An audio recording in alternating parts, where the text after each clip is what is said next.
राज्यातील महत्त्वाच्या मुद्द्यांकडे दुर्लक्ष करण्यासाठी औरंगजेबाचा मुद्दा उपस्थित केला जात असल्याचा आरोप अनिल देशमुखांनी केलाय। अशा प्रकारच्या मुद्द्यांमुळे सरकार शेतकरी, मजूर तसंच महिलांच्या समस्यांकडे दुर्लक्ष करत असल्याचं देशमुखांनी म्हटलंय।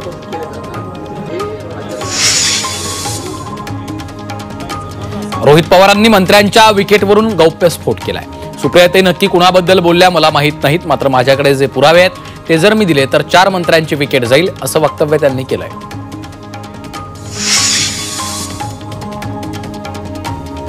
सहा महिने थांबा, आणखी एक विकेट जाणार अशी भविष्यवाणी खासदार सुप्रिया सुळेंनी केली आहे। बायकोच्या आड लपतो आणि सगळे उद्योग करतो, हिम्मत असेल तर समोर येऊन लढा, नाव आताच जाहीर करणं योग्य नाही असं मुश्किल वक्तव्य सुप्रिया सुळेंनी केलं आहे। बीडमध्ये हद्दपारीची कारवाई का होत नाही असा सवाल अंजली दमानी यांनी केलाय। गुन्हेगारांच्या हद्दपारीचे 118 प्रस्ताव प्रलंबित असून या प्रस्तावांवर कारवाई कधी होणार असा सवाल त्यांनी ट्विटरच्या माध्यमातून उपस्थित केलाय।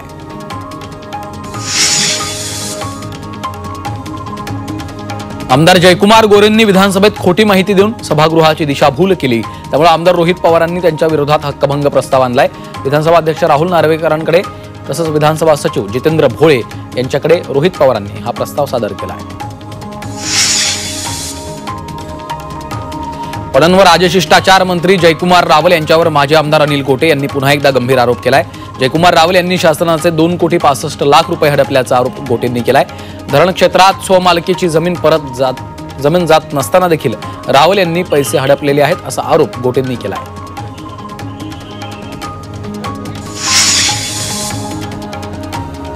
राष्ट्रवादीचे आमदार जितेंद्र आव्हाड आणि मंत्री संजय शिरसाट यांची विधिमंडळ परिसरात भेट झाली। यावेळी दोन्ही नेत्यांमध्ये गप्पा झाल्याचं पाहायला मिळालं।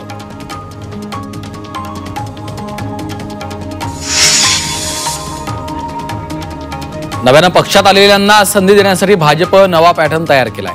भाजपात लवकरच काही संघटनात्मक बदल होणार आहेत। बूथ प्रमुख, तालुका प्रमुख आणि जिल्हा प्रमुख पातळीवर लवकरच खांदेपालट होणार आहे।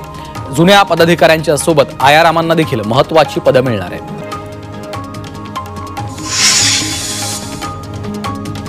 पुण्यात काँग्रेसला मोठं खिंडार पडलंय। युवक काँग्रेसचे 100 पदाधिकारी राजीनामे देणार आहेत। सरचिटणीस कृष्णा साठेंसह पदाधिकारी हात सोडणार आहेत। पदाधिकाऱ्यांनी रविवारी पुण्यात पार्थ पवारांची भेट घेतली। पुढील 2-3 अनेक पदाधिकारी काँग्रेसचा राजीनामा देतील। अनिश शेंडगेंनी शिवसेना ठाकरे पक्षामध्ये प्रवेश केलाय। मातोश्रीवर अनिश शेंडगेंचा पक्षप्रवेश सोहळा झालाय। उद्धव ठाकरेंच्या उपस्थितीमध्ये अनिश शेंडगेंचा पक्षप्रवेश पार पडलाय। अनिश शेंडगे ओबीसी नेते प्रकाश शेंडगे यांचे बंधू आहेत। नाशिक जिल्ह्यातील काँग्रेसच्या तालुका अध्यक्ष शीतल महाजन यांनी विषारी औषध प्राशन करून आत्महत्येचा प्रयत्न केला। अजित पवारांच्या राष्ट्रवादीचे कळवणचे आमदार नितीन पवार यांच्या त्रासाला कंटाळून आत्महत्या करत असल्याची चिठ्ठी शीतल महाजनांनी लिहिलेली आहे। या संपूर्ण प्रकरणामध्ये कळवणच्या पोलीस ठाण्यात तक्रार दाखल केली आहे।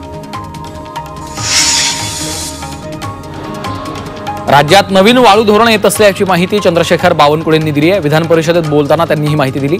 या धोरणामध्ये लोकांच्या सूचनांचा समावेश केला जाईल। नवीन धोरणामुळे वाळू माफियांना चाप बसेल असा विश्वास त्यांनी व्यक्त केला आहे।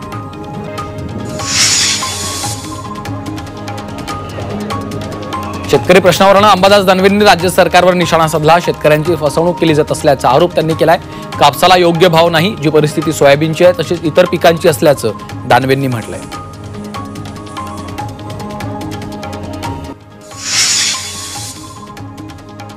महापारेषण विकास विभागानं सर्व कामं डिजिटल करण्यावर भर दिलाय। त्यासाठी 7 ऑटोमेशन प्रकल्प पूर्ण केलेत।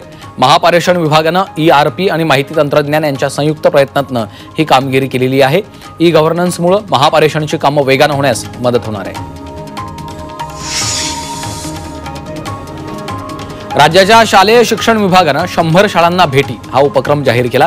या अंतर्गत शालेय शिक्षण मंत्री आणि शिक्षण विभागाचे अधिकारी वर्षभरात 100 शाळांची प्रत्यक्ष पाहणी करणार आहेत। त्यामध्ये शाळांमधील शैक्षणिक गुणवत्तेचा तसंच इतर सुविधांचा आढावा घेतला जाईल।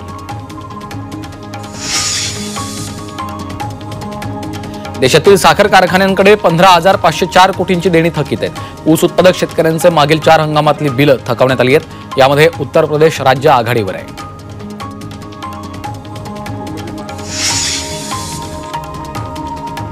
राज्यात पशुगणनेला वेग आलेला आहे। सध्या पशुगणना 77.61% आली असून मार्च अखेर पूर्ण होईल असा विश्वास पशुसंवर्धन विभागाने व्यक्त केला।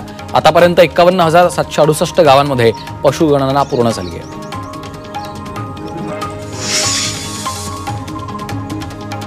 प्रेक्षणीय स्थळं, उद्यानं तसंच पाणवठ्यांवर देशी विदेशी पक्ष्यांना खायला टाकणं महागात पडणार आहे. यामध्ये वन्यजीव संरक्षण कायद्यानुसार 25,000 दंड आणि 3 वर्षांपर्यंतचा कारावास अशी तरतूद आहे. रेल्वेखाली आत्महत्या करणाऱ्या तरुणाला रेल्वे पोलीस हवालदार उगलेंनी वाचवलं. नाशिक रोड रेल्वे स्थानकातली ही घटना आहे. रेल्वे स्टेशनवर मालगाडी खाली आत्महत्या करण्याचा तरुण प्रयत्न करत होता. पोलिसांनी त्याला ताब्यात घेतलं. दरम्यान मित्रांसोबत भांडण झाल्यानं आत्महत्या करत असल्याचं त्यानं कारण दिलं. ही संपूर्ण घटना सीसीटीव्हीत चित्रित झाली. शिवजयंतीनिमित्त ठाण्याचे डॉक्टर काशीनाथ घाणेकर नाट्यगृहात मनसेच्या वतीनं गणपती कार्यक्रमाचं आयोजन करण्यात आलं. दरम्यान गड संवर्धन करणाऱ्या संस्थांचा सत्कार केलेला आहे. यावेळी इतिहास अभ्यासक रविराज पराडकर तसंच गड संवर्धन समितीचे सदस्य महाराष्ट्र राज्य सचिन जोशी यांनी देखील मार्गदर्शन केलं आहे.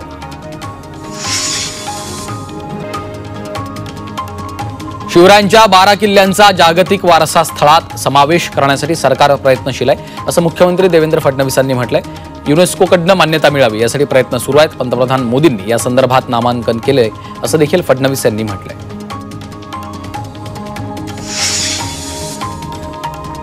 छत्रपती शिवाजी महाराजांचं पहिलं भव्य दिव्य मंदिर भिवंडीमध्ये उभारण्यात आलं. मुख्यमंत्री देवेंद्र फडणवीसांच्या हस्ते मंदिराचा लोकार्पण सोहळा पार पडलाय. यावेळी फडणवीसांनी शिवरायांना अभिवादन करून आरती केली आहे. यावेळी बोलताना या मंदिराला तीर्थक्षेत्राचा दर्जा देणार असल्याचं फडणवीसांनी सांगितलंय.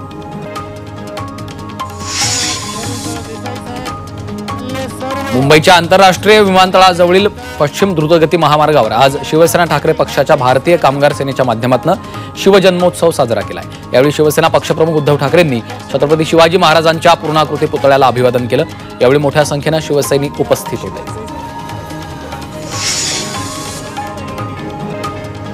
दादरच्या शिवाजी पार्कात मनसे अध्यक्ष राज ठाकरेंनी शिवरायांना अभिवादन केलं.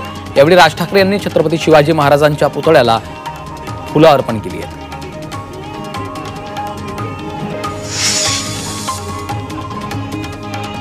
अहिल्यानगरातील संगमनेरमध्ये आजी माजी आमदारांकडून शिवजयंती उत्सव जल्लोषात साजरा केलाय. तर संगमनेर बस स्थानक परिसरात शिवजयंती उत्सवाचा देखावा उभारलाय. यावेळी कुठलाही अनुचित प्रकार घडू नये यासाठी पोलिसांचा मोठा बंदोबस्त तैनात केलाय.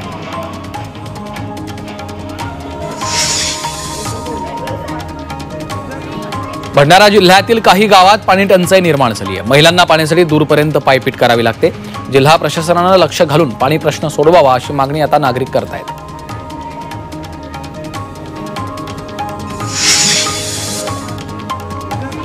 धुळ्यातील कुरणांमध्ये आणि जंगलांमध्ये वनविभागानं तयार केलेले पाणवठे कोरडे पडले.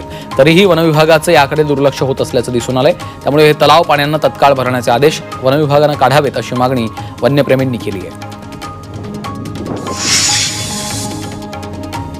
वाशिम शहराला पाणी पुरवठा करणाऱ्या एकबुर्जी धरणात केवळ 30.8% जलसाठा शिल्लक आहे. गेल्या वर्षी याच कालावधीत हा साठा 39.10% होता. हा जलसाठा जूनपर्यंत पुरेल. मात्र पाऊस वेळेवर पडला नाही तर पाणी टंचाई निर्माण होण्याची शक्यता आहे.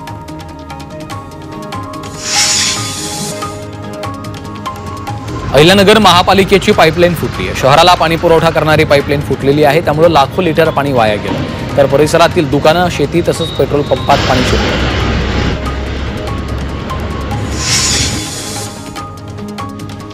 यवतमाळमध्ये 35 वर्षीय तरुणाची दगडानं ठेचून हत्या करण्यात आली आहे. चौघांनी तरुणाच्या डोक्यात दगड घालून त्याला संपवलं.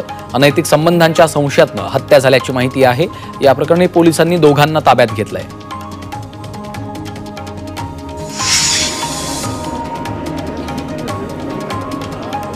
मुंबईमधील पश्चिम रेल्वे मार्गावरील लोकलमध्ये विना तिकीट प्रवास करणाऱ्या प्रवाशांवर कारवाई करण्यात आली आहे. गेल्या वर्षभरात तिकीट तपासणीच्या विशेष मोहिमेत 2 महिला टीसींनी 12,000 प्रवाशांना पकडलं. त्याचबरोबर या प्रवाशांकडून 54 लाखांचा दंड वसूल केला आहे.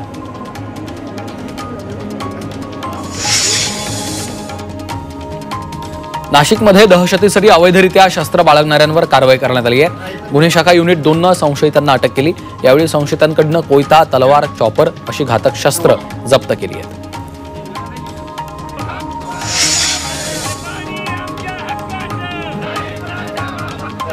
जायकवाडी धरणातून पूर्ण क्षमतेनं पाणी सोडण्याच्या मागणीसाठी शिवसैनिक आक्रमक झालेत. शिवसैनिकांनी परभणीतल्या पाटबंधारे प्रकल्प कार्यालयाला घेराव घातला. तसंच दखल न घेतल्यास जनआंदोलन उभारण्याचा इशारा दिला आहे.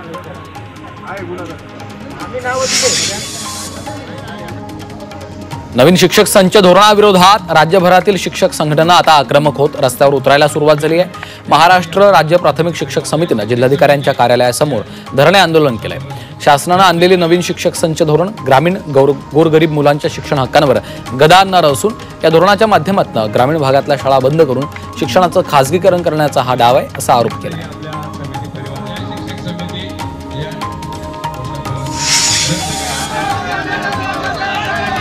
चंद्रपूर जिल्ह्यातील सावली शहरात क्रीडा संकुल उभारण्याच्या मागणीसाठी नागरिकांनी कडकडीत बंद पाळलाय.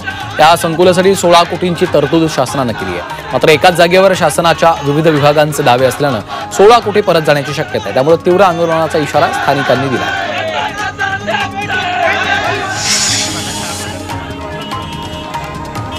भंडारा जिल्ह्यात महिलांनी रास्ता रोको आंदोलन केलेलं आहे. कामगार विभागाच्या वतीनं लोकांना किट आणि गृहोपयोगी साहित्य वाटप केलं होतं.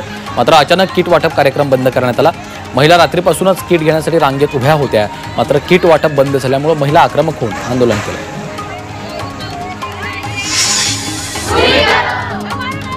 चंद्रपुरातील भद्रावतीमध्ये निप्पॉन डेनरो प्रकल्पग्रस्त शेतकरी आक्रमक झाले. शेतकऱ्यांनी तहसील कार्यालयावर मोर्चा काढलाय. प्रति एकरी सानुग्रह अनुदान 10 लाख रुपये द्यावं, प्रति हेक्टरवर नोकरी द्यावी, शेतकऱ्यांच्या मागण्या पूर्ण होईपर्यंत नव्या कंपन्या उभारण्याचं काम थांबवावं अशा मागण्या शेतकऱ्यांनी केल्यात. या मोर्चामध्ये 10 गावचे शेतकरी सहभागी झाले होते. जळगावात कामगार आयुक्त कार्यालयाच्या समोर स्वाभिमानी शेतकरी संघटनेनं आंदोलन केलं आहे. जिल्हा निवडणूक विभागाच्या सह विविध विभागांमध्ये कामगार किमान वेतन कायद्याचं उल्लंघन झाल्याचा आरोप स्वाभिमानी शेतकरी संघटनेनं केला. शासकीय विभागांनी बुडवलेला महसूल वसूल करावा, दोषी अधिकाऱ्यांवर कारवाई करावी, अन्यथा 15 ऑगस्टला कामगार मंत्र्यांच्या घरावर जनआक्रोश मोर्चा काढण्याचा इशारा शेतकरी संघटनेनं दिला आहे. लातूरच्या जहिराबाद महामार्गावर दुचाकी आणि कारचा भीषण अपघात झालाय. यामध्ये दुचाकीवरील एकाचा जागीच मृत्यू झाला तर 3 जण गंभीर जखमी आहेत. जहिराबाद महामार्गावरील तळीखेड रोडवरच्या एक खड्डा चुकवण्याच्या नादात कार चालकानं दुचाकी चालकाला उडवल्याची माहिती आहे.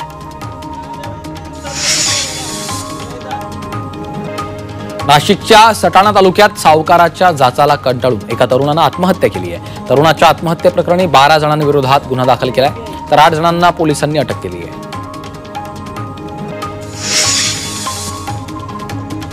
नाशिकमध्ये विजेच्या धक्क्यानं एका महिलेचा मृत्यू झाला. अंबड परिसरातील दत्तनगरमध्ये ही घटना घडली आहे. रिंकू यादव ही महिला पाणी गरम करायला वॉटर हीटर लावत होती. यावेळी हीटरचा शॉक लागून त्यांचा मृत्यू झाला.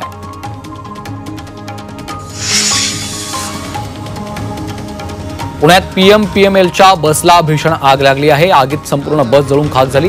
चालकाच्या प्रसंगावधानतेमुळे मोठी जीवितहानी टळलेली आहे. स्वारगेटवरून सिंहगड किल्ल्याकडे जाताना ही दुर्घटना घडली.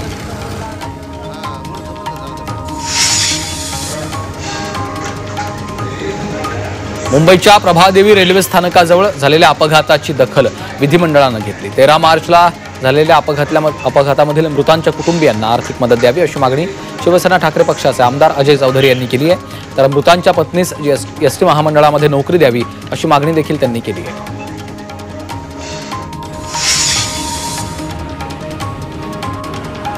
पावसाचा अचूक अंदाज वर्तवण्यासाठी पुणे शहरातील 30 ठिकाणी पर्जन्यमापक बसवले जाणार आहेत. पावसाची अचूकपणे नोंद करून आणि त्यावर उपाययोजना करता याव्यात यासाठी पालिकेने हा निर्णय घेतलाय. त्यासाठी 30 लाख रुपयांची तरतूद करण्यात आली आहे.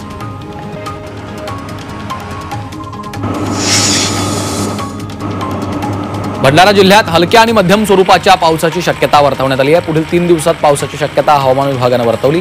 सध्या अधूनमधून ढगाळ वातावरण होतंय. पावसाच्या भीतीनं शेतकरी शेती कामं आटोपून घेताना दिसत आहेत.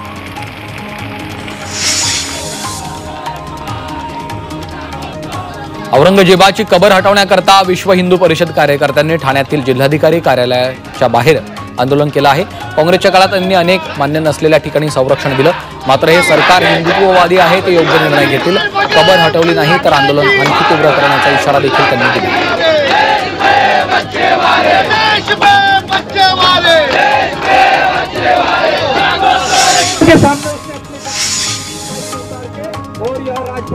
पालघरमध्ये तहसीलदार कार्यालयाच्या बाहेर बजरंग दल आणि हिंदू संघटनांनी आंदोलन केलंय. हिंदूंवर अत्याचार करणाऱ्या औरंगजेबाची कबर लवकरात लवकर सरकारनं हटवावी अशी मागणी केली आहे. यावेळी जोरदार घोषणाबाजी करत तहसीलदारांना निवेदन दिलंय.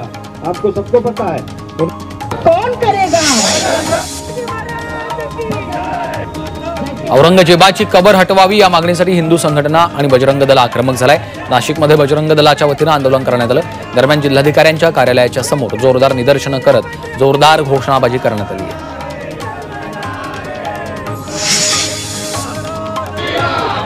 जळगावात औरंगजेबाची कबर हटवण्यासाठी हिंदुत्ववादी संघटना आक्रमक झाली आहे। जिल्हाधिकारी कार्यालयाच्या समोर संघटनांचं जोरदार निदर्शनं केली आहेत। कबर नष्ट न केल्यास हिंदू संघटना कारसेवा करून कबर नष्ट करतील असा इशारा देखील दिलाय। दरम्यान शिवरायांच्या जय घोषानं हा संपूर्ण परिसर दणाणून गेलेला आहे।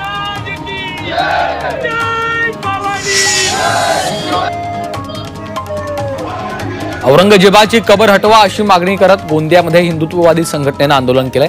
राज्य सरकारनं कबर हटवावी अन्यथा ती तोडली जाईल असा इशारा बजरंग दल आणि विश्व हिंदू परिषदेच्या आंदोलकांनी दिलेला आहे।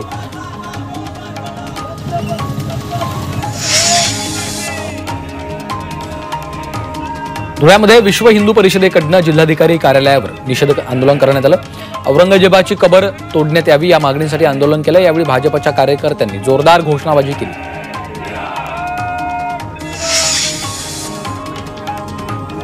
संभाजीनगरच्या खुलताबादमधील औरंगजेबाची कबर हटवा या मागणीसाठी अकोल्यामध्ये आंदोलन करण्यात आलं। कबर हटवा अन्यथा बाबरीची पुनरावृत्ती होईल असा इशाराच हिंदुत्ववादी संघटनेनं दिलाय।